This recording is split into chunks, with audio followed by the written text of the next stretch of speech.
के बाद अगर किसी महीने को सबसे मुकद्दस और बाफजीलत तस्लीम की गई है तो वो माह शाबान है।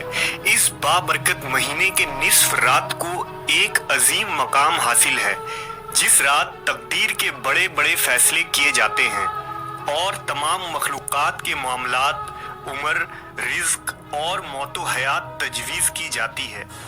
अल्लाह रब्बुल इज़्ज़त के दरबार में 4 ऐसे मुकर्रब तरीन फरिश्ते हैं जिन्हें अजीम कामों के लिए मुकर्रर किया गया है। हज़रत जिब्रील अलैहिस्सलाम, जिनका काम अल्लाह की किताबें और पैगाम पैगंबरों के पास लाना था। हज़रत मीकाईल अलैहिस्सलाम, जो बारिश, मौसम और मखलूक़ात की रोज़ी वगैरह के कामों पर मुकर्रर हैं। हज़रत इसराफील अलैहिस्सलाम, जो क़यामत के दिन सूर फूकेंगे।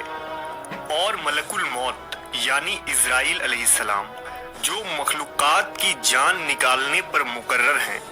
लिहाजा अहदीस में सरकार दो आलम हज़रत मोहम्मद सल्लल्लाहु अलैहि वसल्लम ने इरशाद फरमाया है, आइंदा साल में जितने भी पैदा होने वाले होते हैं वो सब उस शब में लिख दिए जाते हैं, और जितने लोग आइंदा साल मरने वाले होते हैं वो भी उस रात में लिख दिए जाते हैं, और उस रात में लोगों के साल भर के अमाल उठाए जाते हैं और उसमें लोगों का मुकर्ररा रिज़्क उतारा जाता है।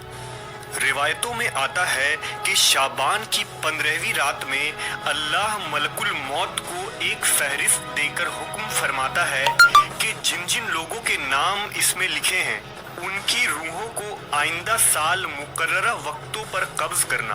तो उस शब में लोगों के हालात ये होते हैं कि कोई बागों में दरख्त लगाने की फिक्र में होता है, कोई शादी की तैयारियों में मसरूफ होता है, कोई घर बंगला बना रहा होता है, हालांकि उनके नाम मुर्दों के फहरिस्त में लिखे जा चुके होते हैं। एक शाबान से दूसरे शाबान तक लोगों की जिंदगी मुनक़ता करने का वक्त उस रात में लिखा जाता है। यहाँ तक कि इंसान शादी करता है और उसके बच्चे भी होते हैं, हालांकि उसका नाम मुर्दों